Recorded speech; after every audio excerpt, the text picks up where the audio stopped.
Hello and welcome to my channel, and I am Stephanie, and this is day 13, Spring to It / VEDA, and today's prompt is my bookish pet peeves. So my bookish pet peeves, I decided to actually sit down and think about the things that annoy me about books, which are few and far between because I like to read a book for a good story. So I don't like to think about if the storyline flows properly or doesn't flow properly, and but I compiled a list, so we'll just get to it. So books that are overly descriptive drive me up a freaking wall. I mean, if you can tell me that the sky is blue, just say the sky is blue. Don't go into something all flowery like, oh, it was blue and violet and prisms of color and flowy clouds and blah. Too much. Too many words. Too many words. I am a get down to it, let me know what's going on type of girl.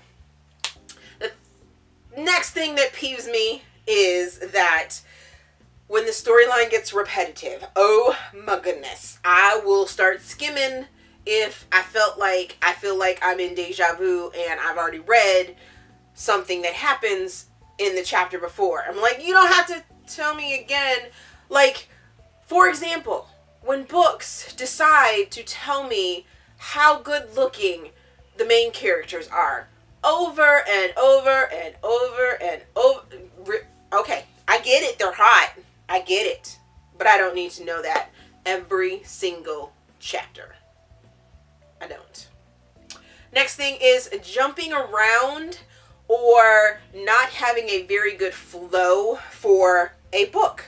If the book doesn't flow well, I'm going to put you down. I'm just going to put you down and be like, nope, I'm not doing it. Not for me. Can't do it. Nope. The next thing is immature characters. So younger characters older characters acting super immature, and younger characters acting super mature. Drives me up a wall. Because I'm sorry, a 17, 16, 15-year-old a high school story, a YA story, drives me up a wall when they're like super sophisticated or knows exactly what they want and blah blah. No. At 15, 16, 17, 18, 19, until I was 25, I didn't know what I wanted to do. I was fly by the seat of my pants, and I don't know anyone under the age of like 25 that knows exactly what they want to do. I just don't. And if you happen to be one of those under 25 people that knows what they want to do, more power to you. You are one in a million, but I don't really believe it. Don't really believe it. The next thing is for audiobooks. If the narrator's voice does not appeal to my ear, I'm turning it off. Prime example, when I tried to listen to November 9 by Colleen Hoover, 30 seconds, and I was like, oh no, nope, not listening to it. Although I may try and listen to it again here now that I found the digital services like Audible and Hoopla and Overdrive, because then I can fast forward or speed up the vocals.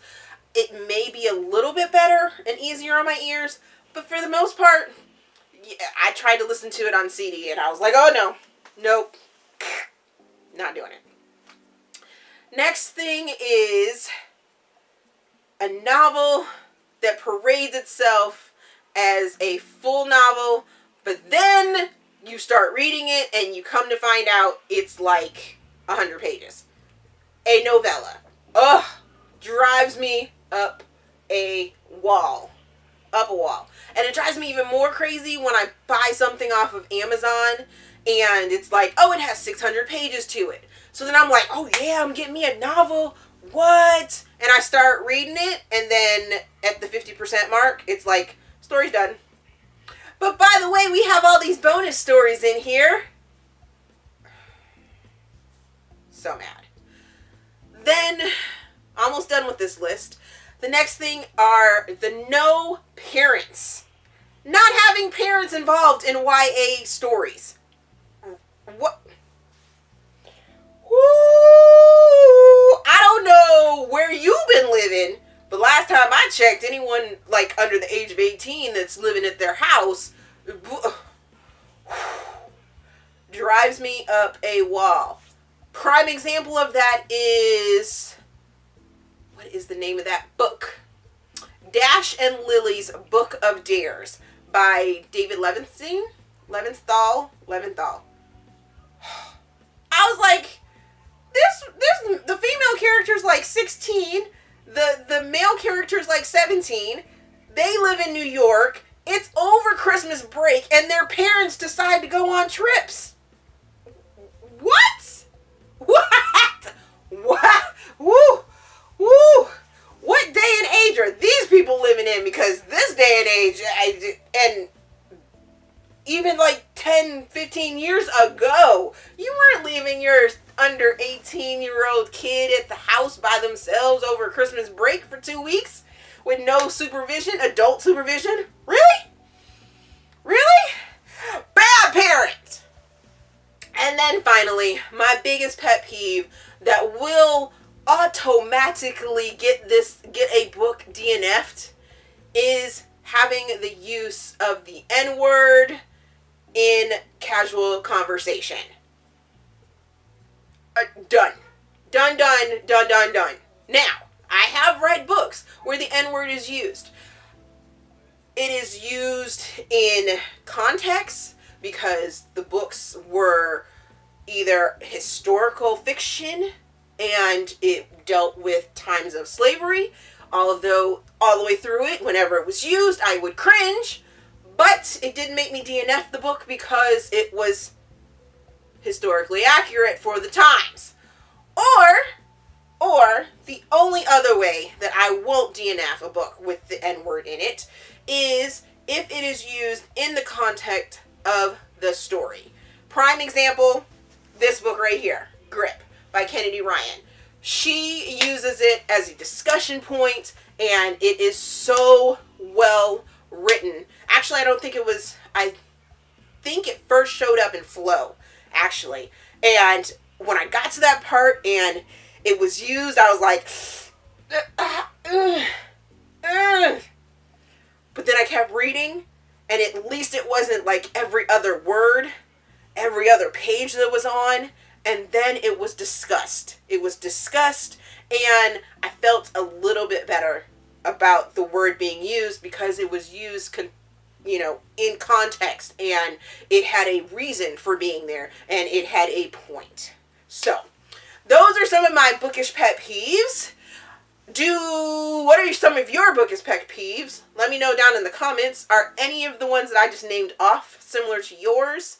Let's discuss, because bookish pet peeves are just that. They're fun. They're opinions about things that you don't like. Hey, just never know, right? As always, if you enjoyed this video, please give me a big thumbs up and subscribe to the channel. Also, there is a feedback form down in the description box so you guys can help me improve my channel. Thank you for watching, and we will see you guys tomorrow.